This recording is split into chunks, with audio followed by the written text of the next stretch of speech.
can probably still hear me, huh? Okay. Well, that's what I get for talking to myself. Alright, you ready?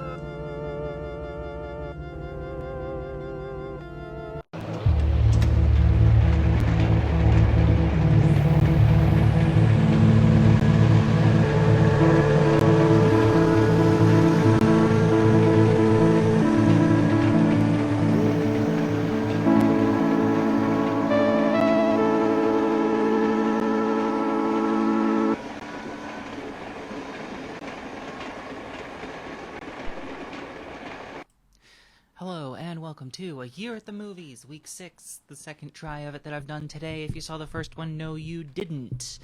I know that I am several months late on this, and that's fine by me. My point in this project was to watch a movie every single day of the year. So let's find out what day of the year it is. 155. Well, I hope I've watched at least that many movies. Let's go have a look. Profile. 99. So no, I'm like 2 full months behind on watching a movie every day. Which is fine. I hope that my, oh no. The stream does not need to be very good. Guys. No. Shit. Alright, I'm gonna make my resolution much smaller. Freaking gosh darn. Okay, hold on.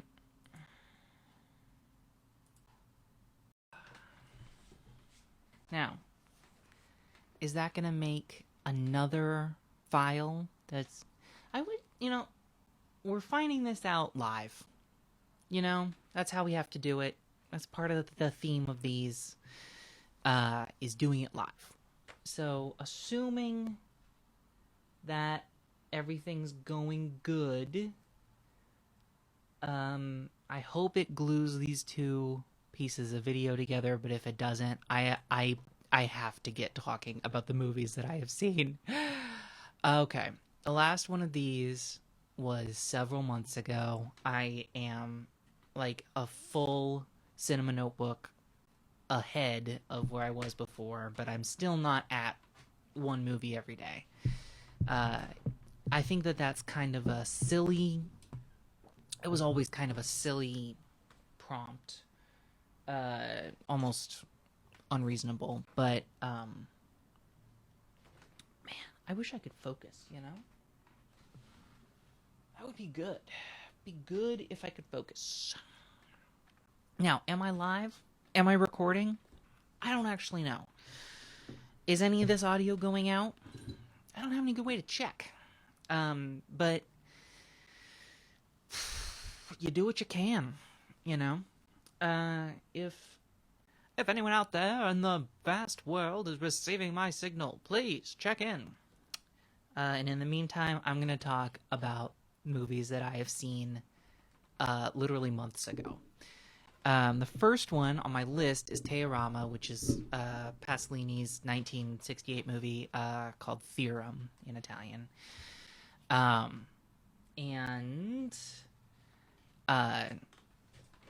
If I can't remember much about it, I'm going to skip over it because I don't want to talk about this forever. I watched this in February and it's now June. But all I had to say about it was that I liked the pants that these guys are wearing. It was very horny. I really liked that. But it wasn't much of a movie. Like, a lot of... Like, I don't need everything to be literal, but... Theorem just did not... It just did not grab me. Teorama. Hey, Gremlin. Why are you twitching your tail all around? Is it because I'm not talking to you? You mad that there's people walking by? There are people walking by. After that, I watched The Blood of a Poet, which I loved. This was... the first in three Jean Cocteau. I don't know how to say his name. Jean Cocteau. Okay, good job, Jake. Um. John. I want to say Cousteau, but that's wrong. Hi, Gremlin. Yep. But anyway, the first in unofficial trilogy that they had on the Criterion Channel of this guy's sort of like experimental movies from the 30s, and I think the third one is in the 50s. Like it's a really loose, unofficial trilogy in that they're all only about they have sort of a common theme of the myth of Orpheus, right? And the relationship that an artist has to what do you call it? Not inspiration, but the muses, right? Where does art come from? What does it take out of you? Stuff like that. But what I loved out of The Blood of a Poet is the simple camera tricks. Like, I am such a sucker for simple camera tricks. Like, if you, you trick me into thinking that the camera's moving one way and then it turns out it's going another. I'm like, wonderful. I love this. And The Blood of a Poet has a bunch of that sort of stuff. Most notably when he goes into a mirror, but it's actually a pool. Like, you can tell how they do it, but like it's a pool that's like flat on the stage. And another one where he's like dragging himself along the space. And once again, it's that the set's just built flat, but like it really sells. It really looks good. Dune, a rewatch. Phantom Thread is the next one in my little like mini trilogy, my little like theme. My theme at the beginning of February and the end of February and the beginning of March was this sort of like queer tortured poet thing. And except for Dune, which was a rewatch because they put it on HBO. Phantom Thread, I really liked Phantom Thread. I knew I was going to, but because everybody says, hey Jake, you're gonna like Phantom Thread, and you know what, I did. I find it hard to watch movies when everybody says, oh, you're really gonna like it, but sometimes movies are good, and Phantom Thread is one of those. Watch it. It's about a tortured guy who tortures everyone around him, basically. Then I watched Being John Malkovich because I got a bunch of Blu-rays from Criterion, so I wanted to watch those. A bunch of these movies are going to be Blu-rays, and I'll note those as they go along. I have a PlayStation, and I love putting a Blu-ray in the PlayStation. Like, that is fantastic. Like, I don't notice a huge difference from streaming, but like the level of, as you may be able to tell from the stream, our internet's not the most reliable, and so having, like, I think about this with, oh boy, I would just love to know if any audio is getting through at all. I'm sorry, I'm getting paranoid here.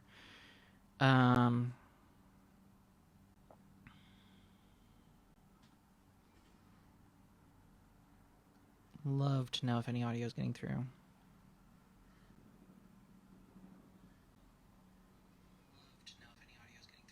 Great. We're on a little bit of a delay, but that's fine. Anyway, Being John Malkovich, I watched on a Blu-ray. Really interesting, the level of quality that they were able to get out of. Like, I watched some of the behind the scenes stuff that was on the DVD, and it just seems like a student picture, Let's see, Being John Malkovich, 167. Like, the way that they were shooting it, it's not just that the people who are making it were really young. It's like they were like, it seemed it had that like student energy of like everybody pulls, moving things around, whatever. Um, that's not super clear. When I watched the behind the scenes parts of being John Malkovich, it did not give me an impression of professionality from anyone but John Malkovich. Um, in a way where I was really surprised. Oh boy, that's loud as hell. In a way that I was really surprised that the output was as good as it was. Um, oh, bad sound. Okay. Sorry about that. After that, I watched a David Lynch short called The Cowboy and the Frenchman because I wanted to pair it with the freshly available Strange Way of Life from, what is his name? The Spaniard. He's not just called the Spaniard. What is it? Almodovar. Pedro Almodovar. Almodovar? Almodovar. I'm going to say Almodovar. Because I was pairing it with Strange Way of Life from Almodovar, which was like freshly able to be rented, and I think it might be on Netflix now, something like that. I'm pretty sure you can stream it. Are we still recording? Well, we're still recording, so that's something. No data, huh? No data. Dropped frames nearly 4,000. It's not a good number of frames to drop. Not at all.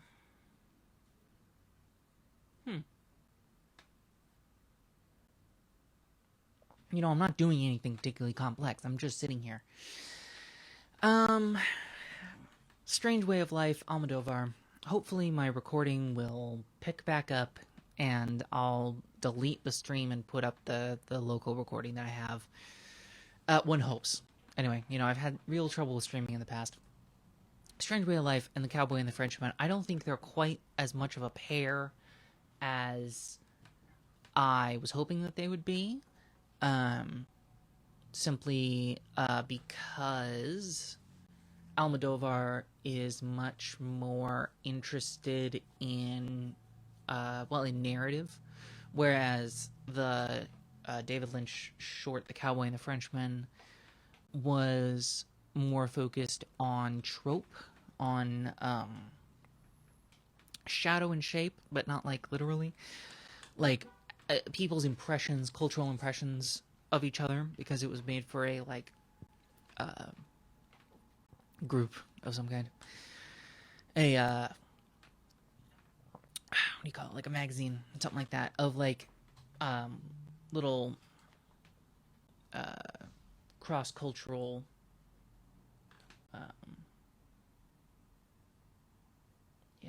I don't know how to change the bit rate. I don't think there's any way to change the bit rate without open widget, stream health. That's not a helpful thing to tell me. Now let's see. No, I don't want to shut it down. I want to say settings. I want to say stream output. Let's see. Can I change it to 1,000? Audio bit rate. 24. Is that gonna help? Alright. If this suddenly makes it worse, no one will be able to know because it's just me. But that's okay.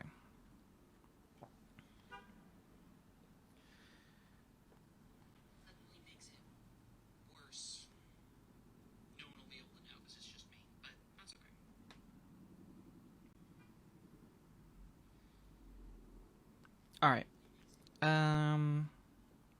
Yeah. So I was talking about the differences. I was just sort of vamping on the differences between Strange Way of Life and The Cowboy and the Frenchman. I don't think that you really should watch the David Lynch short, The Cowboy and the Frenchman. I love a David Lynch thing. This just seems like there's a lot of sketchy stuff in it. I think that you could write an essay about it. I think that there is definitely like an interesting there are interesting uh connections to be made between different pieces of media, but um like if you were to compare the Cowboy and the Frenchman to like a cowboy TV show, or like specifically old advertising, because a lot of David Lynch stuff is straight up like old advertising, but like what if people really lived in that world, that kind of thing. Strange Way of Life somehow was not gay enough, but I enjoyed looking at it because I enjoy looking at Pedro Pascal. I mean, who doesn't? Um, yeah, simply too tame somehow.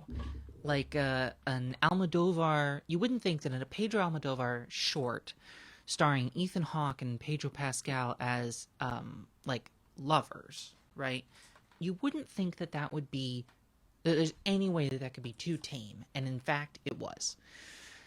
After that, what did I do? I watched The Player. Who makes The Player?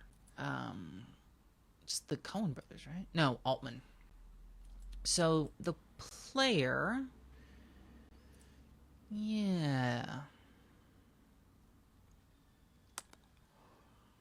Robert Altman's The Player. I like a Robert Altman movie, and I really like The Player.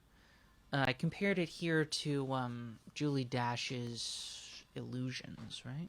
Julie Dash? Is that her name? It's Illusions, anyway. Yeah. I think that Illusions does it better, but The Player is really good. Like from a filmmaking perspective, The Player is really good. They do some really solid visual stuff. Come on, Stream Health. Yeah, I know. It goes from excellent to poor. The Player, Altman, 1992, does some really interesting visual stuff. There's a really great opening sequence that's all shot in one take. Do I have to figure out how to connect a wire between my computer and the router in the other room? If I do this again, I mean, nobody's watching this, so I should just record this and then put it up like this, Anyway, The Player, 1992. We have made it like 5 movies onto this thing, and I've been talking for how long? 20 minutes. This was another part of a little bit of a team, like a 2-fer sort of thing between The Player and LA Confidential. LA Confidential I didn't like as much, but The Player is about a writer who's trying to get his picture made, and LA Confidential is, well, it's really more of a movie about LA, but it's about a murderer. Not about a murderer, it's about murderers.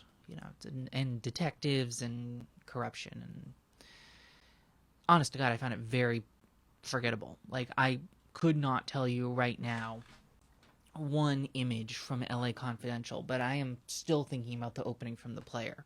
Even though it had kind of like a reboot of Columbo vibe, where like Columbo goes to Hollywood or whatever, like that's what it kind of felt like. There was a lot of stuff in The Player that was just good, like good images, good. The images were like I say, Columbo level, like late series Columbo level, but the way everybody was arranged was just really good. Like, I'm not good at noticing things like scripting, but I really respond to when people are arranged in the frame in an interesting way. Like, this is not interesting. This is functional, right? But, like, when, like, if there was, like, a camera going around listening to bits of the conversation that's, like, relevant to the plot, and then it goes and it swings and follows somebody in a car and stuff like that. Like, that's what the opening of The Player is like. And there's a bunch of stuff like that. A lot of, to my mind, really interesting, like, spatial stuff. I think that it's really good. It's definitely one of the most straight-ahead Robert Altman movies. Like, Robert Altman does a movie where basically you follow around a guy who's muttering, and I think the player is a lot like that, but it's also the most like narrative and straight ahead. LA Confidential, yeah, it might just be that I had a friend who really talked up LA Confidential to me before I moved here to the LA area, and of course how strongly it features in LA Plays itself. I think a much more interesting experiment. But LA Confidential, the movie, it just didn't grab me in March, you know. At least not enough to remember anything about it here in June. All right, what's next? Your Name Period. Now, I liked Your Name Period.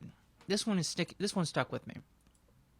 Your Name Period by Makoto Shinkai is about some pen pals who become friends. Yeah, pen pals. It's about pen pals who like fall in love or whatever. It's a cartoon. It's an anime. An anime cartoon, you know. Yeah, it's about some pen pals. I don't think there's very much else I can say about it other than it's really very good. I think it's leaving the Criterion channel this month, so I'd recommend people go and check it out. It was one of my favorite movies I saw in the last couple months. Man, stream status poor. Yeah. Hopefully these words are coming through, and if not, I'll just upload the recording. Your Name Period. I think it's on the Criterion channel still. It's very much worth watching. The same director did one where a guy turns into a chair that I haven't seen, that my friend Chloe saw, and she said that it was real good. So, you know. After that, I saw Starship Troopers because everybody was not bullying, everyone was like complaining about it. Yeah, it was good. I thought it was both technically and conceptually very well executed. I think that there's a lot about it where, like, you know, I think that what is he? He's like a French Canadian guy or something like that. No, Paul Verhoeven. He's Dutch. Like, I think that there is a lot of leeway that Verhoeven gives to the audience. Like, he puts a lot of faith in the audience that I do not think is justified. I think that you could stand to have your hand held a little bit more through it, because not everybody, you know, is Dutch. Like, make it a little bit more obvious that it's an anti-fascist, like, ironic propaganda piece, like, the whole way through, as opposed to making it seem like there's some parts of it that aren't propaganda, like in-universe propaganda. But, you know. Let's see. And then I watched The Silent Partner. Is this also no, this is I don't know, Daryl Duke, but it's got Elliot Gould in it. And I like Elliot Gould. Elliot Gould is a cool. I always love seeing him in movies. I don't know if he's a good guy or not, but I always love seeing him in movies. Let's see. Yeah, Silent Partner. Silent Partner. Elliot Gould is a Canadian, and he robs there's a Santa thing, and he robs a bank in a mall that he works at. That's the premise. Christopher Plummer chases him around a 1970s Canadian city. So that's pretty good. Elliot Gould and Christopher Plummer just really just chasing each other around in what I described as in my review as a homoerotic game of cat and mouse, which was good. I really liked that. Then I watched The Snows of Kilimanjaro. Let's see. Kind of forgettable. It's a forgettable but good. Uh, it's a forgettable but good adaptation of the. Who's that guy? You know, Baby Shoes Never Worn. Hemingway. It's a forgettable but good adaptation of the, I think, collection of Hemingway short stories. The main characters of it spend almost the main guy in it spends almost all of it lying down, dying, and then like remembering his life. Who's the main guy? Gregory Peck and Susan Hayward, Ava Gardner. Like, it's full of people who are really fun to look at, and like, these kind of like smoky, flat images that are like expressly in front of painted backdrops and stuff in a way that nobody ever worries about. And then not just in the like what do you call them, not just in the thinking back, the nostalgic sections, but in the quote unquote historical sections as well. It's just like explicitly, like, people give modern stuff a lot of guff for being filmed in front of green screens or in front of the volume, that's the Disney thing, the volume, which is just like a big rear projection thing. But a lot of stuff from the past was just straight up filmed in front of like a big painting or rear projection or whatever, and nobody cared that much. Nobody really noticed how fake it looked. Or maybe they did, but it just didn't. It doesn't seem to come up when people talk about movies from the 50s, how they're all in front of a big painted backdrop like a play. After that, moving forward, two movies I loved, okay? Unrest from 2022, which I believe is still on the Criterion Channel, about some Swiss watchmakers. Unrest, it's spelled Unruhe, Unruhe, Unrueh.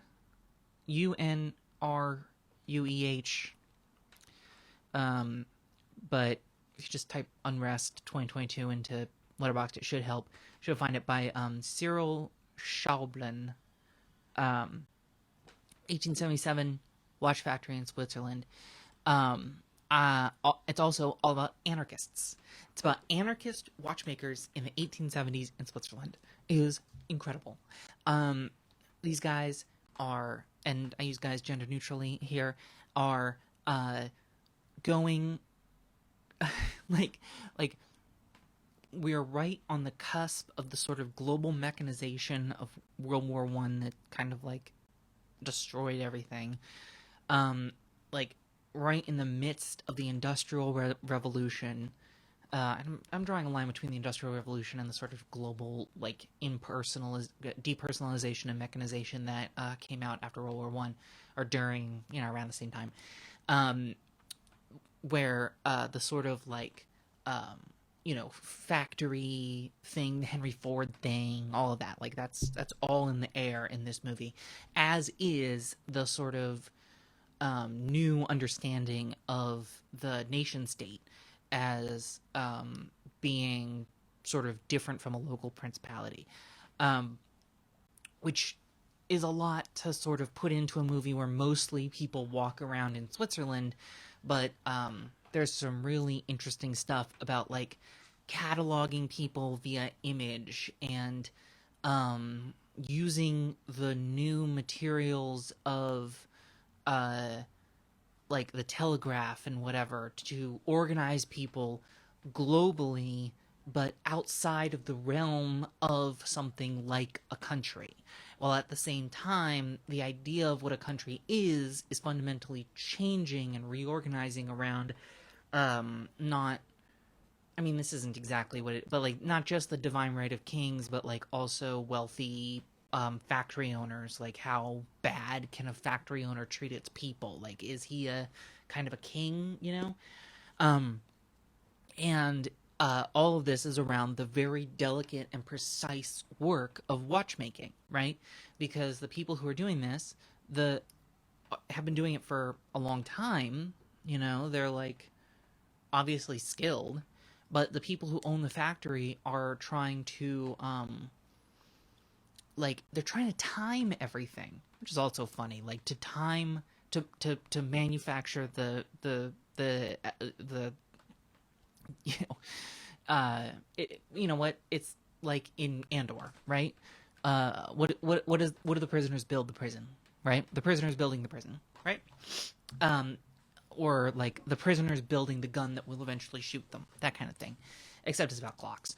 But the people who own the factory are like timing everyone to like try and get it all faster and more. What do you call that? Streamlined, I guess. Um, not streamlined. It's a different word. It means efficient, right?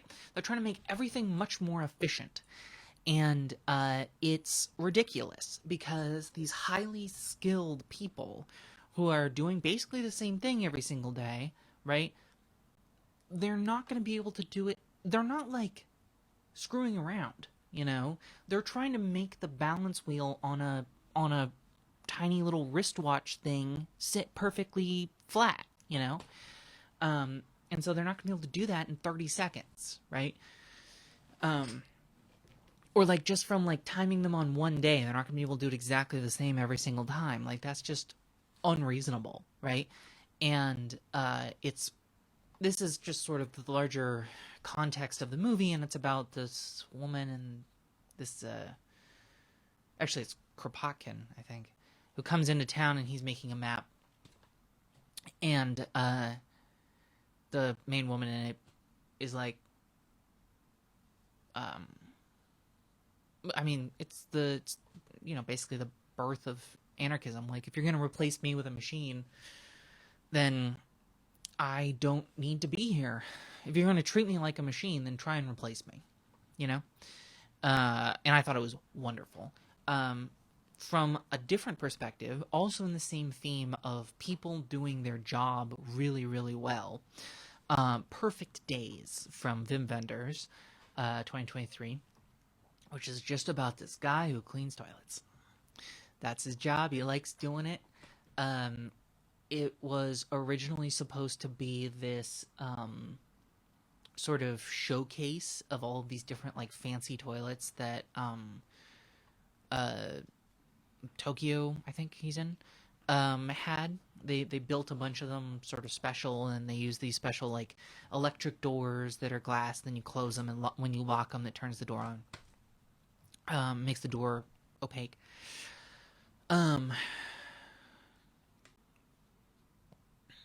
Yeah. And there's not really a lot to say about it, but because it doesn't have that sort of like, I'm interested in the sort of political elements of unrest, but even if you're not, then it's interesting. But Perfect Days is, I think, maybe a perfect movie. Like, it's fantastic. He's just a pleasant guy doing his job well, or trying, you know, and he doesn't need anybody to appreciate him. Like he's not. I think he could be paid more, but like he tries to force his life into this like simple little cube, and tries to. It's sort of an interesting meditation on how you can't actually simplify everything out of your life, because if you do, then you don't really have a life exactly. But then and it seems to be working for him until, of course, the movie starts to happen, right? But it's got some good music. It's got some incredible shots, and it's sweet as all hell. I think it might be on Mubi, but I'm not sure.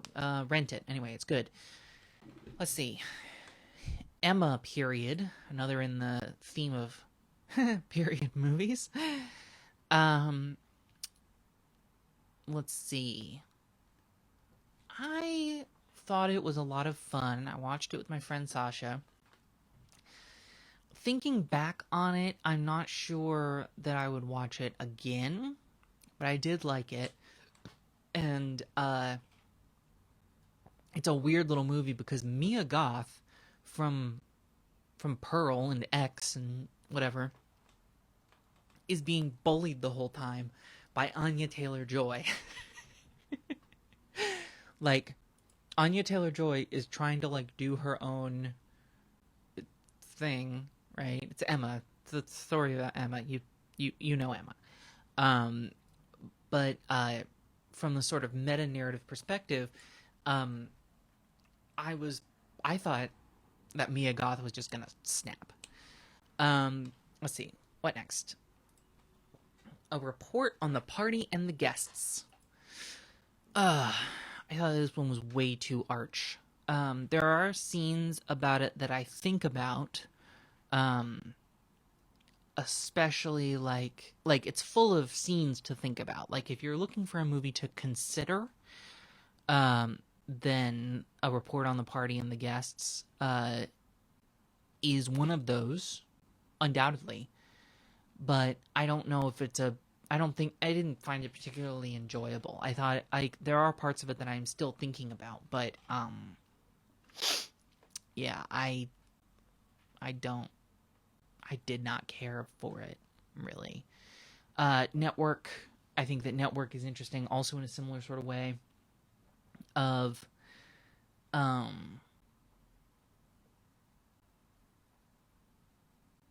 wow, really bad stream status here. Really, really bad. Okay, fine, whatever. Let's see, Network, similar kind of thing. I had a lot of fun watching it. I watched it with my friends. I like watching movies with other people. I think that generally it makes it more enjoyable. I'm a little bit less analytical about it. But I think that Network is also just a bunch of images. I think that if you're a Gen X or Boomer person, this was probably a foundational text for you. But yeah, I don't know. Did I only watch 2 movies in April? Well, that's weird. What was I doing in April? That might be why I'm so far behind. In April, I only watched Purple Noon and The Strangler. Now, Purple Noon is one of my favorites. I love Purple Noon. I think it's so pretty. You got to really focus on you got to take a cold shower afterwards, but it's pretty.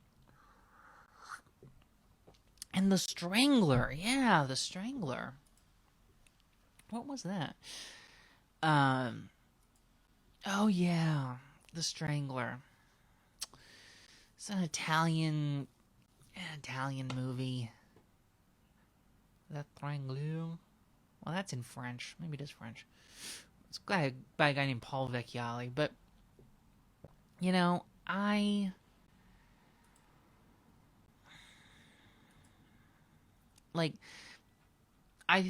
think that it's a good two-hander with Purple Noon because they're both about like very pretty murderers who just go around doing whatever they want. But I don't know. The Strangler did not grab me. And then we're gonna go rapid fire through some shorts.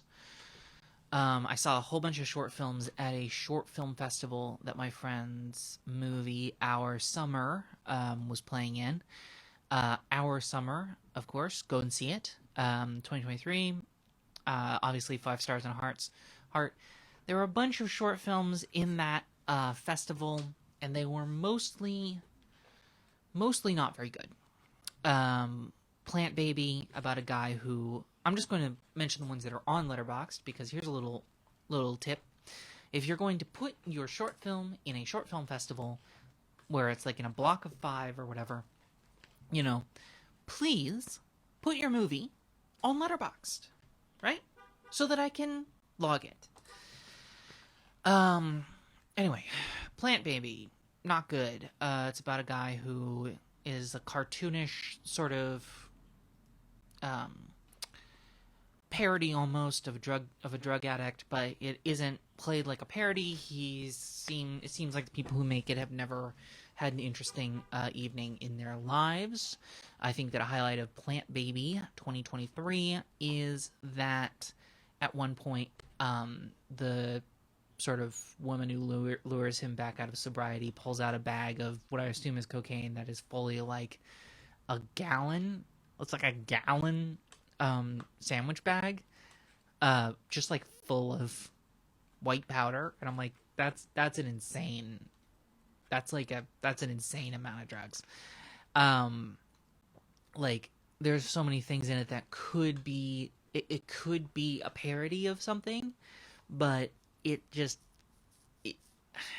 it just comes off like they are just idiots who didn't know what they were doing. Dead Presidents. But that one doesn't have a date, but let's put the title of let's put the director up there. Yeah, my internet's just shot, huh? All right, Dead Presidents. Hey, Gremlin. By Ryan Lilienfeld. Ryan Lilienfeld. 12 minutes. About some guys who rob a bank. I think that there is a lot... there could be a lot there if it was directed better or written better. I'm not sure exactly what the problem was. No one was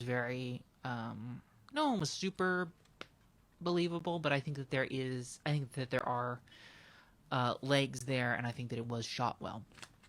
Our Summer by Alex. What is Alex's surname? Langtham Messing. Where are you? Alex Lathrop Melting. I've never tried to remember that guy's name before. But my friend Casper is the main guy in it. And he falls in love with a clown, and it's hilarious and shot well, and there are some minor editing problems, and the soundtrack's really good. I think that it was obviously the best one of that block. Mike? What the hell is Mike? Alienation... Big the Holdovers vibes. Oh, Mike was good too. I liked Mike. Mike 2024 by... Let's get the title of the person here. Duke and Wen. It's about this, like... Vietnamese guy, I think? Yeah, Vietnamese guy who goes to a boarding school... Christian boarding school in the middle of nowhere, America, and has racism happen to him, but it's really complicated, and the pieces aren't things aren't obvious, like it isn't just that the white people are racist because they hate him. It's like there's deeper and more... it's pretty complex exploration of alienation, basically, and I thought that was really good. If there's any way to watch that, watch it. Mike by Duke and Wen. Then I watched a short called Tremors that I think was just a bunch of pictures. Yeah, just a bunch of pictures of skateboarders. Not particularly interesting. Don't Look Now, which was set in Venice, right? Yes. Donald Sutherland. Now, Don't Look Now is a movie about Donald Sutherland and his wife, having a bad supernatural experience. A liminal supernatural experience. One thing that I liked about it was looking at pictures of Venice, obviously, first thing, but also how it wasn't just about the two main guys, the man and the Donald Sutherland and his wife, whose name I don't immediately remember. Um, they're married and in love, and they've had this great family tragedy. Um, and they're able to relax for a moment on this, like, not vacation, because Donald Sutherland's like restoring a church that no one cares about. There's a lot of different layers in it, but the part I want to talk about is the sex aspect of it. Um, in a movie, especially a movie from the 70s, you would think that it would just be about how hot. I can't just keep calling her the woman. That's crazy. Um, where are you? Sorry, it's going to take a. The reason I didn't click on it is because it's going to take a year and drop my stream quality down to nothing if I click on the demonstrate the. Wow, she's never going to load. Julie Christie. Like, it's not just about like how. Wait, no, Julie Christie's the kid, right? Laura Baxter.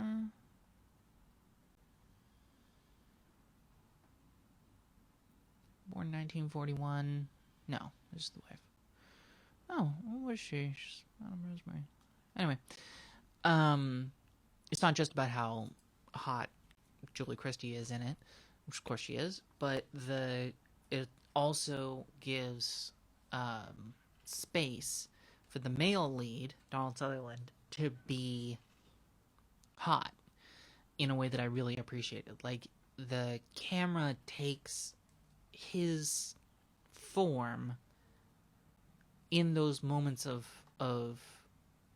intimacy in a way that don't feel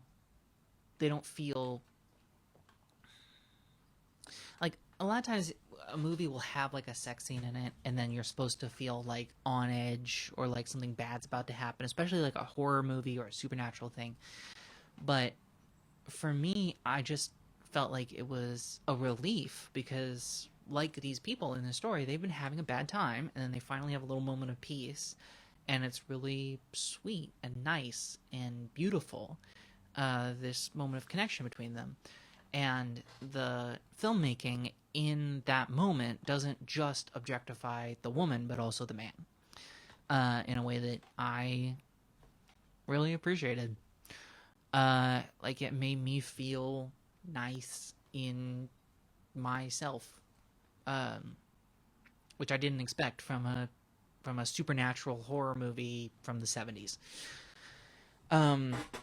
Similar, not at all similar. Just changing gears here. Sebastian from the guy who did that blue one.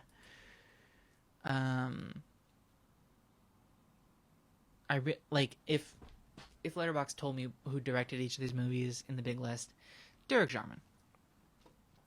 Derek Jarman, another famously gay director. Sebastian, about Saint Sebastian, sort of an adaptation of Saint Sebastian. This one, the production, I would compare most closely to I, Claudius. Like, there is a lot of I, Claudius style, like, cardboard basement set decorations and stuff at the beginning. Like, it just looks cheesy and bad, but it is that I think is overwhelmed by the just like raw horniness of this gay guy from the 70s. And then when they go out, Saint Sebastian gets exiled and then subsequently murdered in a very homoerotic way. When they finally like get out into the exile, of course the sand and the sea are timeless, as is the human form. So it looked like it could have taken place at any time, which really helped it a lot. Because when they were having like a fakey Roman thing at the beginning, it really dated everything. Anyway, I had a lot of fun with that. Let's see. Do not expect too much from the end of the world. What's the next one?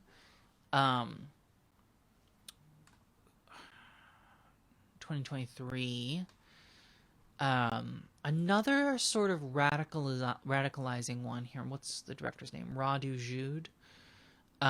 It is a, was it Polish? Romanian. It's a Romanian movie about this woman who is working in the sort of nascent Romanian film industry, just doing whatever she can, and then also trying to like make her Instagram presence happen. And as someone who's not from a major film market, I really felt her like attempts of like trying to get in with these like small time directors, but then if they're making a movie in Romania and they're not Romanian, like this is like a guy who was like drummed out of Germany for being too racist or something, right? Like that's just the kind of guy you encounter in a smaller tier film market. But what's not the only thing, but like one interesting thing about this movie is that it compares it with this sort of like Taxi, the television show Taxi. It's like these historical quote unquote segments that are filmed just totally differently. They're in color. They look like they're filmed in the 70s. Everything looks a lot like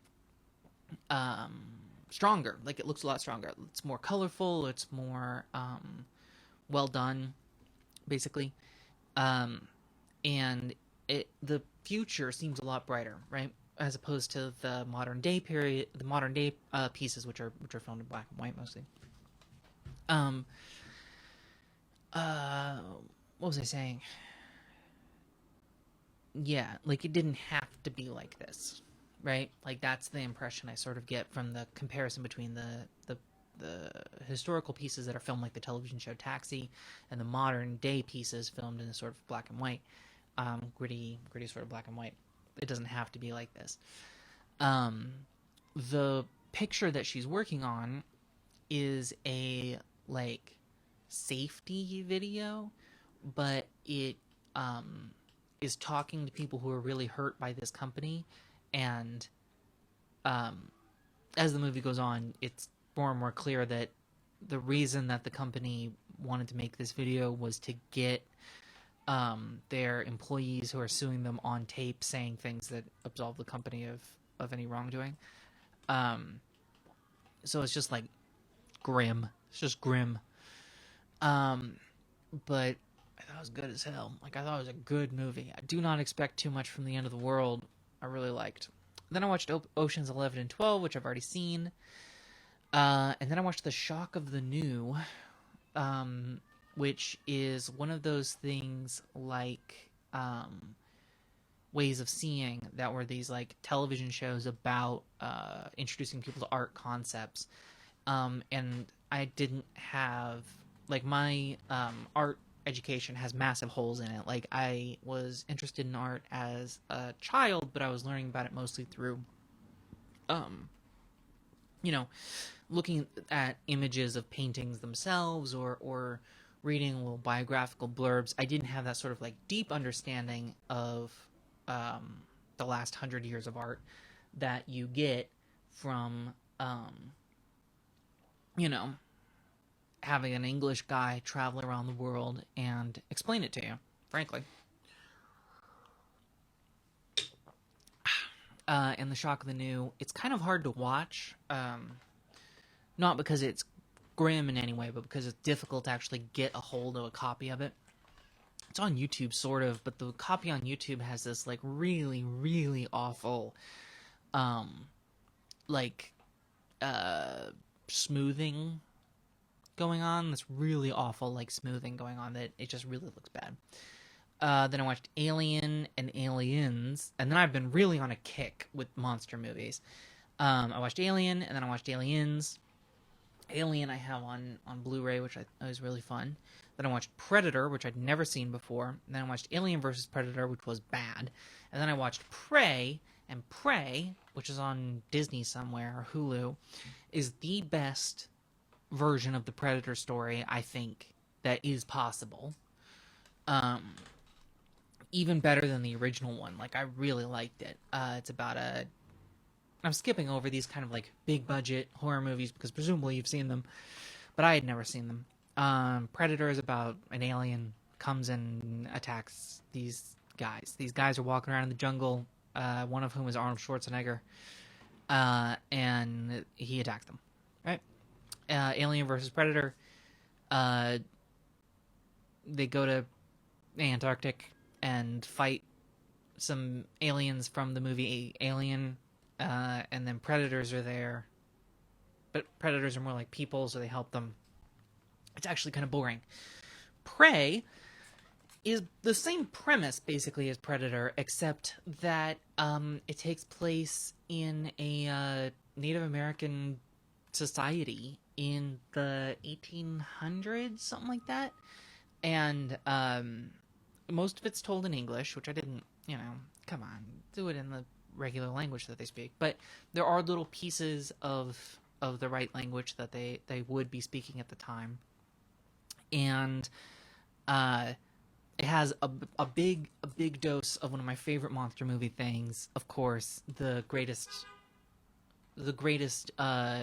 monster of all is man, right? And then I watched the 2011 prequel to The Thing called The Thing. Bad. Don't watch it. Then I watched Alien Resurrection, which is the 1997 movie from... Who does Alien Resurrection?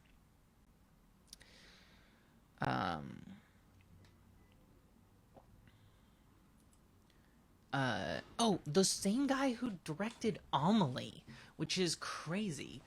And Jean-Pierre Jeunet, who also did that movie like Big Bug or something like that my dad really liked, and that when I looked at it, I was like, everybody's saying this is bad, but I don't know. I liked Amelie. I liked Alien Resurrection. Maybe Big Bug is good or whatever it's called. But Alien Resurrection is campy as hell. It's like goopy. It's like goopy camp space bullshit. It's like, it's like if Firefly was funny,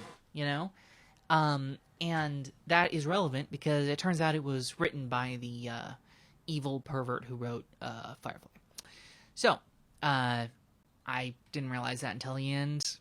So maybe try not to think about that if you go and watch it. Then I watched Ishtar, Elaine May's famous bomb. This is, yeah, Ishtar, huh? Like, I really like the On the Road movies. I've talked about them on this show before. The On the Road with Bill Murray. On the Road with Bill Murray would be good, but no, On the Road with Bing Crosby and whatever. The road to Utopia, the road to Morocco, whatever. Bing Crosby and Bing bong, ba-ding bing. Doesn't really matter. Bob Cosby? Bing Crosby and Bob Hope. Bob Hope and Bing Crosby. Jeez Louise. Bob Hope from Christmas movies. Anyway, he did a whole series. I had this whole series where I really like an on the road movie. I do. They're troubling. They're problematic, but I like them. Ishtar follows in that vein. It's fully an on the road movie, and but it follows the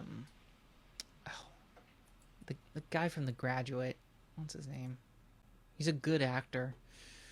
Dustin Hoffman, who is a good actor and acts this perfectly. It's the same premise as every on the road movie. There's two guys you recognize, and then they meet a girl there, and then they have a big song at the end. Except that these two guys aren't famous musicians and comedians. They are actually truly terrible musicians. Like, the whole premise of it is that these guys' music is just terrible, which I really think is fun. it's really brought down by two main things. The first is Warren Beatty, who I think I might hate. I really just dislike him. I don't like looking at him. I don't like hearing him, and he can't act. But he did finance the picture, right? But I think that Warren Beatty is the main problem with this movie. Because the second problem wouldn't have been so much of a problem at the time, but it is that it is set in the Middle East of the present day 1980s. Because this came out in 1987, and it is set in the Middle East, like right as, like, you know, things are really going bad because of American intervention. And there are some jokes about that. There's some like funny stuff about like this guy from the United States military like causing a coup and stuff. But then it's all kind of wrapped up in this sort of like palatable, almost where's that guy who did Spaceballs?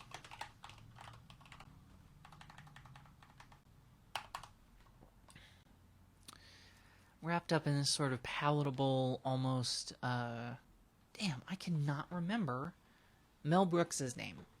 A sort of Mel Brooks way at the end. Like, it... If they had gone harder with it, I think that there could be a better movie there. If they had gone harder, if they had not cast Warren Beatty, if they had simply made a better movie, I think that it could be much better. And instead, it's not. It's really not all that good. I don't believe their like bromance. I don't believe really anything about the plot at all. Okay. Well, my stream has stopped working, so I guess there wasn't any reason to do this.